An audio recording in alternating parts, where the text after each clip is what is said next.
Yeah, hello, welcome once again, you all. And today we will discuss about a new data structure which is named as graph data structure. इससे पहले हम लोगों ने link list पढ़ा है, cues पढ़ा, stacks पढ़ा, trees पढ़ा, और आज हम पढ़ेंगे ग्राफ डेटा स्ट्रक्चर बारे में। ये आपको एक तरह का डेटा स्ट्रक्चर होता है जिसमें कि हम आपको डेटा को ग्राफ के फॉर्म में स्टोर करते हैं। ठीक है, तो आइए देखते हैं इसका आगे हम, और आज इसके बारे में अच्छे से पढ़ेंगे हम। तो ये सबसे पहले जानते हैं कि ग्राफ डेटा स्ट्रक्चर होता है क्या है। ग्राफ ये एक तरह का डेटा स्ट्रक्चर, अब आपको पता होगा डेटा स्ट्रक्चर क्या होता है कि किसी भी डेटा को अरेंज करने के लिए या उसको रखने के लिए, संभालने के लिए हमें किसी स्ट्रक्चर की जरूरत पड़ती है।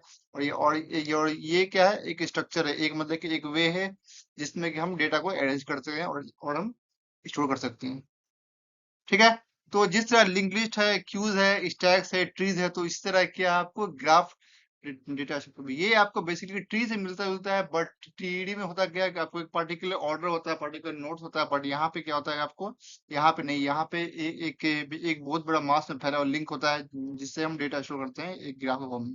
ठीक है, यही। तो इसमें क्या होता है कि इसमें आपको डेटा आपको नोट्स के फॉर्म में क्या होता है, सेव होता है। ठीक है, तो यहाँ पे आपके सामने एक आपको पूरा ये ओवरव्यू चार्ट दिया हुआ है। यहाँ पे क्या क्या लिखा हुआ है, देखो, graph data structure is a collection of notes connected by edges. इसमें क्या होता है, दो चीज होता है, वर्टिसेस और होता है एज। वर्टिसेस हम किसे बोलते हैं, एक आपको मतलब कि जो जिसका एक लंबा लाइन दिखा रहा है वो वर्टिस, और इसका एज मतलब कि जो लाइन आ रहा है वो।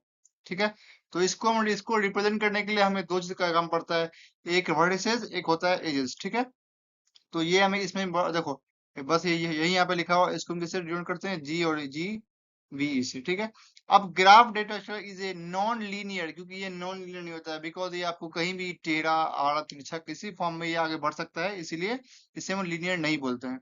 It is useful in field such as social work. ऐसा हाँ, इसका यूज भी आपको काफी ज्यादा है। ये मतलब कि आप कोई ऐप यूज कर रहे हो, या फिर किसी से अगर किसी से बात करना है, या अगर वीडियो कॉल करना है, तो एक आदमी वहां बैठा है, यहाँ इसके फॉर्म में हम कि इसी फॉर्म में इसका यूज करके डेटा स्टोर करते हैं और वो काम करते हैं। ठीक है, और इसमें कुछ कंपोनेंट्स है, वही दो कंपोनेंट्स, एक वर्टिसेस एक एजेस। तो वर्टिस क्या होता है, vertices are the fundamental units of graph, sometimes vertice also known as the vertex और नोड्स। ठीक है, मतलब कि जो एक नोड होता है उससे क्या बोलेंगे। ठीक है, अब एजेस क्या होता है, ये एक लाइन होता है कि लाइन ड्रॉ हो रहा है दो नोड्स के बीच में, उसे क्या बोलेंगे, एजेस। बस इतना ही आसानी से समझ लेना है। ठीक है, अब देखते हैं, आपके सामने ये फिगर दिखाई पड़ रहा है, ये क्या हो गया, आपको ग्राफ का फॉर्म, मतलब कि यहाँ पे देखो ये डेटा किस तरह अरेंज किया गया है।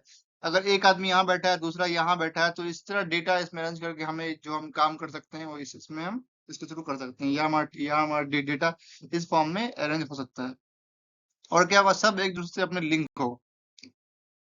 ठीक है, बस ये आपको यही यहाँ पे दिखा रहा है फिगर में। देखते हैं आगे। तो आपको क्या करना है कि हम ग्राफ को रिप्रेजेंट करेंगे किस तरह, ग्राफ को दिखाएंगे किस तरह। तो इसको हम ना तो इसको हम एक एडजेंसी मैट्रिक्स के फॉर्म में हम इसको शो करते हैं, मतलब कि जिसमें आपको मानते हैं कि एक कॉलम जा रहा है, एक वर्टिस है, एक एज है। ठीक है, देखो यहाँ पे ये बता रहा है आपकी फॉर्मूला कि एक हम 2D मैट्रिक्स बनाते हैं। ठीक है, और इसमें हमें करना क्या, दो दो ले लिए, एक एन ले लिया, आपको दो दो हो गया, दो वैल्यू एन ले लिए। तो देखो, if there is an edge from vertex I to J, अगर आई से जे के बीच वर्टिस है तो इसे हम क्या बोल देंगे, इसका एडजेंसी मैट्रिक्स क्या है, 1 है। अगर नहीं है तो हम क्या बोल देंगे, 0 है। ठीक है, अब यहाँ पे इसको रिप्रेजेंट करना है, देखो, the below figure shows an undirected graph. Initially, the entire matrix initializes to 0. पहले if there is a source from the zero. पहले क्या करना है, सबको 0 पे कर देना है, कि ऐसे कर दिया 0 पे, मतलब कि अभी हमने स्टार्टिंग पॉइंट पे हैं। ठीक है, अब यहाँ पे हमको दो ग्राफ दिया हुआ है, एक अनडायरेक्ट जिसमें कोई डायरेक्शन नहीं है, इसमें सेकंड में क्या डायरेक्शन है। तो इसमें देखो कि इसमें हमने दो एक 2D टेबल बना लिया है हमने मैट्रिक्स के फॉर्म में। तो पहले हमने शुरू कहाँ से किया, 0 0 1 2 जाना 0 1 से। ये आप देखो यहाँ पे इसमें इसमें क्या बोल रहा है कि आपको डायरेक्शन दिया, तो इसमें अनडायरेक्शन में डायरेक्शन नहीं दिया, तो इसलिए आपको ये करना है, 0 0 का कोई रूट नहीं। हाँ, 0 से 1 का जा रहा है तो इसका एक रूट है, और 0 से 2 का रूट है, हाँ है।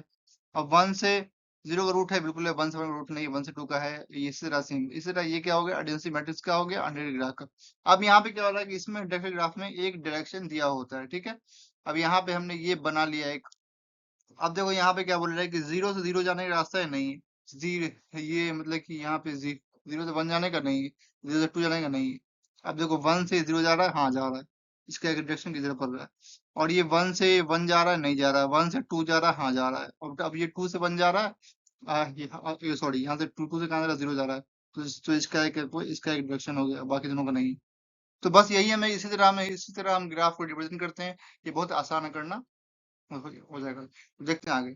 तो यहाँ पे से कुछ प्रॉपर्टीज दिए हुआ है, इसमें वर्टिसेस है, आपको एजेस है, वेट है, डिग्री है। डिग्री क्या होता है कि एक नोड से के एक वर्टिस से कितना ज्यादा एज निकल रहा है, कितना उसमें जो है वही डिग्री। पाथ एक साइकिल, साइकिल मतलब क्या होता है कि वो जो बना है वो एक साइकिल फॉर्म में है कि नहीं।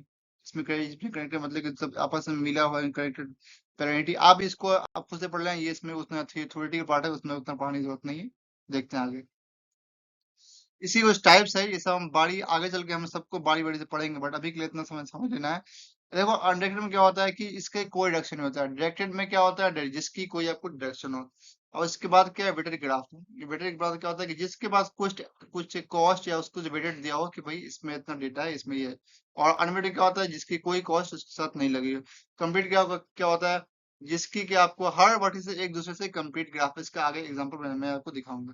ठीक है, अब बाई पार्टेट देखो, बाई पार्टेट में क्या है, यहाँ पे क्या होता है कि एक सेट में दो दो जो बनता है इसका सेट, वो दोनों आपस में इंटरलिंक्ड हो। तो वही लिखा हुआ है, a graph in which the vertices can be divided into two disjoint sets such that every edge connect to a vertex in one set to another, मतलब कि इस फॉर्म में। तो इसमें आपको ये वाला इंपॉर्टेंट पड़ी, ये इंपॉर्टेंट है, ये इंपॉर्टेंट है, ये इम्पोर्टेंट बस। और यहाँ पे टी ट्री क्या होगा, एक ग्राफ में कोई साइकिल नहीं हो, वो बना हो साइकिल, और साइकिल ग्राफ होगा, एक साइकिल बना हो। डेंस ग्राफ मतलब कि जिसमें कि आपको बहुत ज्यादा वर्टिस दिया हो। स्पार्स पे मतलब क्या होता है कम, तो इसमें कम दिया हो। बस यही इसमें इतना है।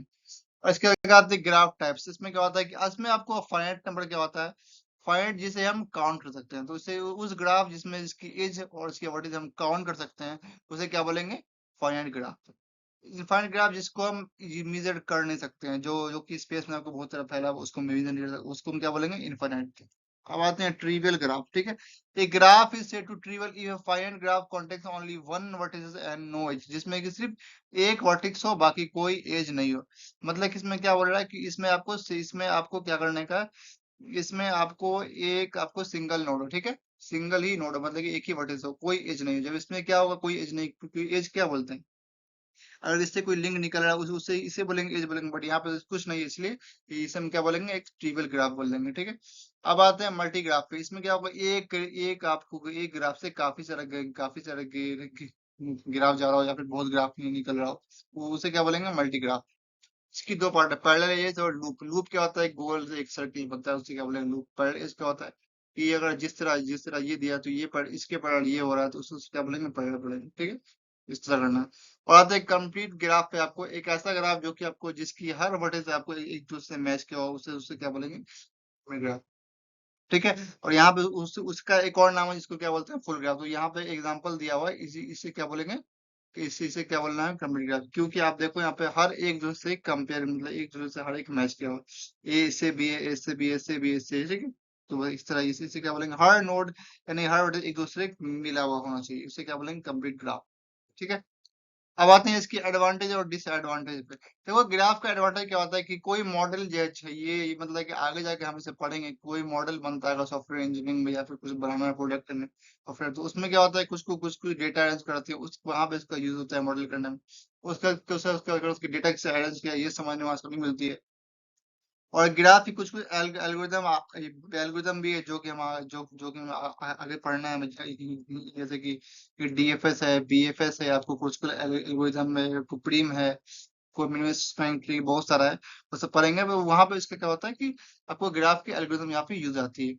उसके बाद क्या, आपको graph can use to represent wide range of data. हाँ, क्योंकि इसका डेटा बहुत फैला होता है, इसीलिए हम यूज करते हैं सोशल। और इसकी कुछ डिसएडवांटेज देखो, ग्राफ को ज्वाइनिंग इतना समझना इसको आसान नहीं होगा, बिकॉज ये बहुत ही बड़े लिंक में फैला होता है ग्राफ का एल्गोरिदम जो थोड़ा एक्सपेंसिव और थोड़ा मतलब कि भारी हो सकता है, थोड़ा हार्ड हो सकता है। The interpretation of graph during perspective में डिपेंड। तो और इसमें क्या होगा कि इसको समझने के लिए आपको स्किल, मैथमेटिक्स स्किल आना चाहिए, और बहुत थोड़ी थ्योरेटिकल पार्ट है, और डोमेन डोमेन का खास नॉलेज आना चाहिए। ठीक है, बस यही है, बढ़िया ग्राफ का डिस्टेंस रिलेटेड टू नॉइज, बस यही, उतना कुछ नहीं। तो आई होप कि आज के लेक्चर में आपको इतना समझ आ गया होगा। तो मिलते हैं नेक्स्ट लेक्चर में, वहां पे हम सीखेंगे किस तरह इसे हमें इम्प्लीमेंट करना है, किस तरह हमें इसे यूज करना है। तो आज के लिए इतना ही काफी है। Thank you so much. Keep learning, keep coding.